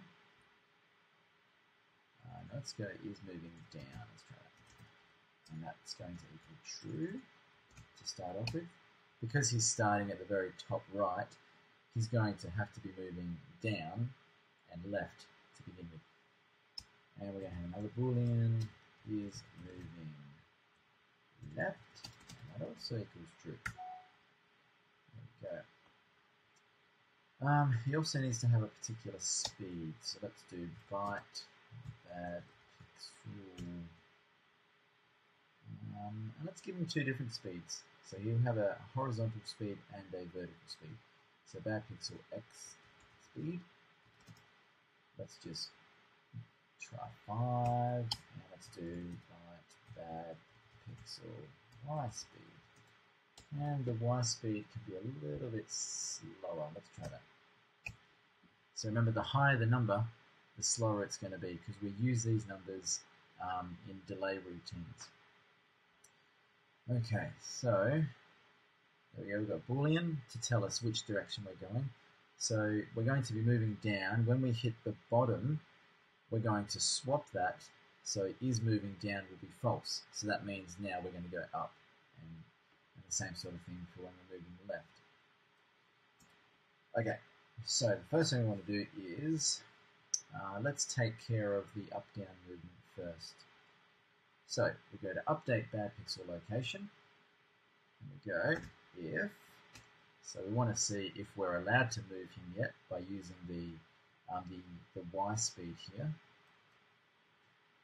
So if bad pixel y speed is not equal to 0, then hopefully you've guessed what this is going to be. Bad pixel y speed. Take one away. Else, if we can move, then we want to check, well, which way will we be moving? So we go if bad. I should actually do this here. Bad pixel is. That's right. So bad pixel is. So if bad pixel is moving down, so I could do is equal to true, but again, you can just omit that and it means the same thing. So if we are moving down, so remember down, we have to take away to move down. So we go bad pixel y location, take one away. And so if bad pixel y speed, yep, so it's only going to do it when it gets to 0, but once we have gotten to 0, we need to reset it back.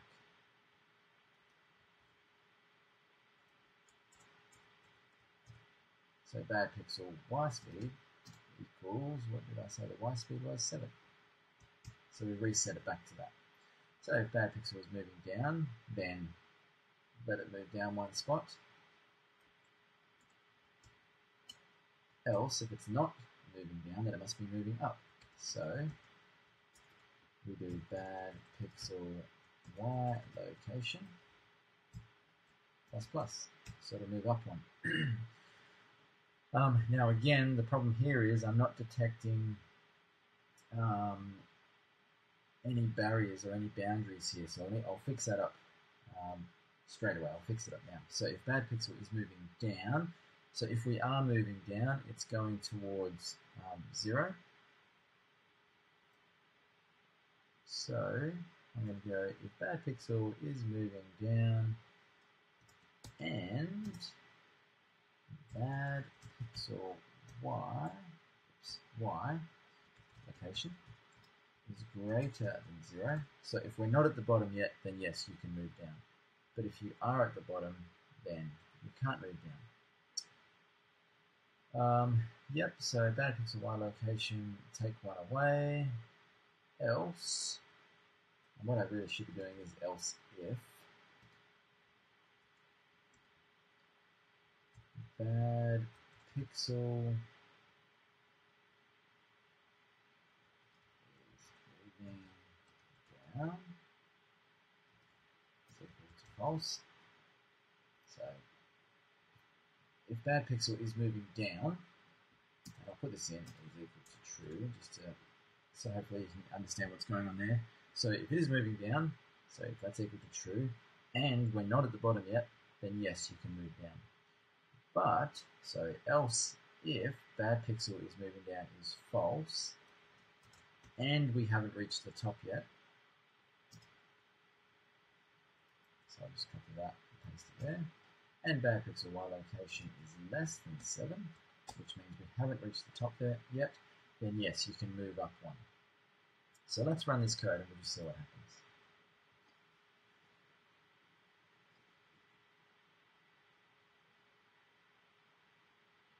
So he moves all the way down to the bottom. But see how nothing else happens there. So unfortunately I can't get to the reset button with this because these are actually in the way of the reset button. But you can connect up your own reset because the reset pin is there. So it moves down the bottom. So what we need to do is we need to check, well, when it gets to the bottom, we need to swap directions. So let's add that piece of code. So bad pixel y location minus minus, so take 1 away. Then we go, well, we want to check, have we reached the bottom yet? If bad pixel y location is at the bottom, so if it now equals 0, then bad pixel is moving down is now false. So now it's going to switch, it's going to go the other way. And I can pretty much copy that code, put it in here, and go if bad pixel at y location is 7, so if it is up the top, then we need to go down. So it'll be true. So let's see what this does.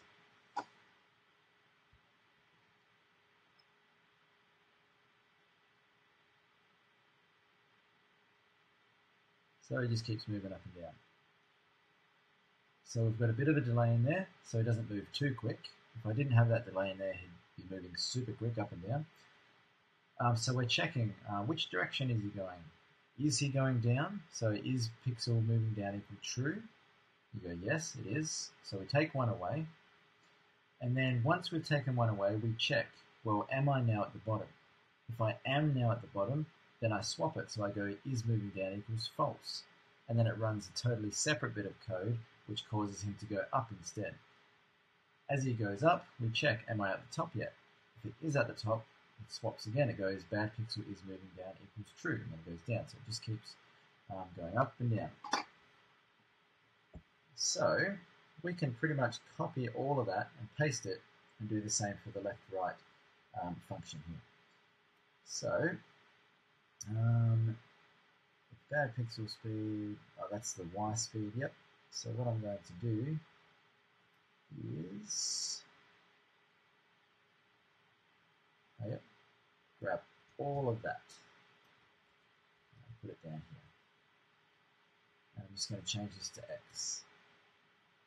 And remember the x speed was 5. It's a different speed to the y speed, so it doesn't just bounce around the same all the time. It actually moves across, so horizontally, a little bit faster than it moves up and down. So it should be bounce around at a little more of a random pattern. So we're going to change all of these y's to x's. Bad pixel is moving left now instead of down. So copy that.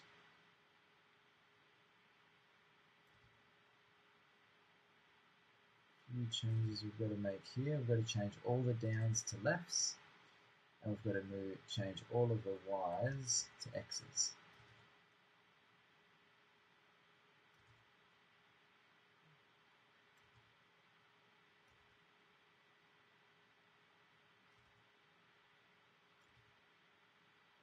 Okay, so we've done that. Now the only thing I have to change here is, just to make sure, if bad pixel is moving left is true, and the x location is greater than 0, then yeah, that looks correct. So let's try run that. So now we should have movement up and down as we had before, and we should also have movement left and right. And so there he is bouncing around the screen. So you can see it looks a little bit wobbly, I guess. That's because there are those differences in how fast it moves across and how far it actually moves up. If I made them both the same, so if I change them both to 7, for instance,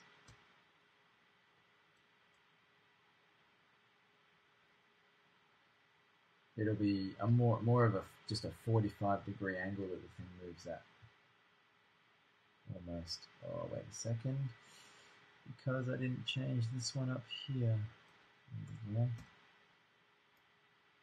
now it should be a bit of a 45. In fact, it won't actually bounce around the screen. It'll just keep going up and down, yeah, straight like that. So that's why you want to put in a bit of a different value for those two. And again, you can see my dead pixel because it turns off at a certain point. So I might change that to, so I might try, let's go 10. Sorry, let's go 10 for that one, just to slow it down a bit. So x speed is going to be 10. Y speed, x speed.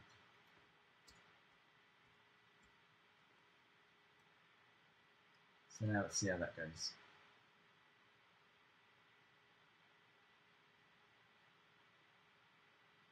And there he goes, bouncing around the screen.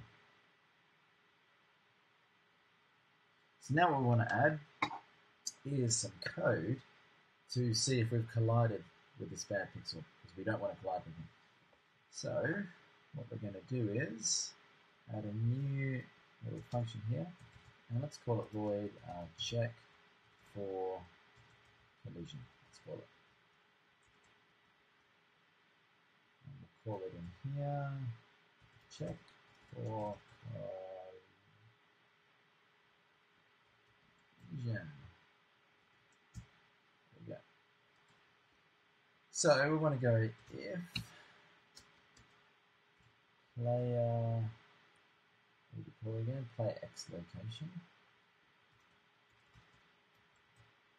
is equal to bad pixel x location. So if they are in the same location horizontally, and player y location is equal to bad pixel y location, then what should we do? Let's go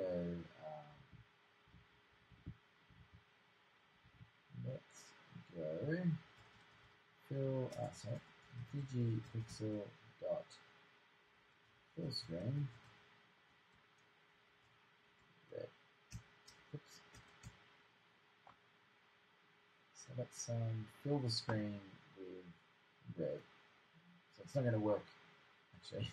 It's not going to work very well at all now that I think about it, because remember how we're calling the clear screen function. So even though we're going to paint the screen red, it's just going to get cleared straight away. But we can see it should flash anyway. So if he hits me, the screen should flash red. There it is, quick little flash of red.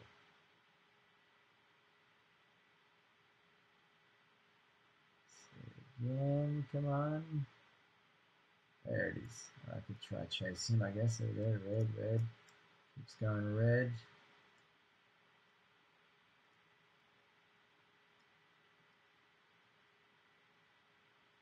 So I guess what you want to do is avoid getting a red screen come up, because that means that he hit you. So it'd be really good if I didn't have this single dead pixel on here. Because one dead pixel out of 64 is not so good. If you had one dead pixel out of an HD monitor, it's not so bad, but this is not so good. So that's there. So I guess what you could also do is add multiple balls bouncing around, and you'd have to avoid all those other balls as well, for instance. Alright, so we'll leave that there for now. That's our first little game. You could, again, it's a very basic game. Well, I guess it's a very basic game, little console here. But I just wanted you to get a bit of an idea of how you would go about starting to get things to work, like place a character on the screen, give him an X, Y location, prevent him from going outside the bounds of the screen, using the buttons to control in and collision detection, all that sort of stuff. So hopefully that gives you a bit of an understanding of that. All right.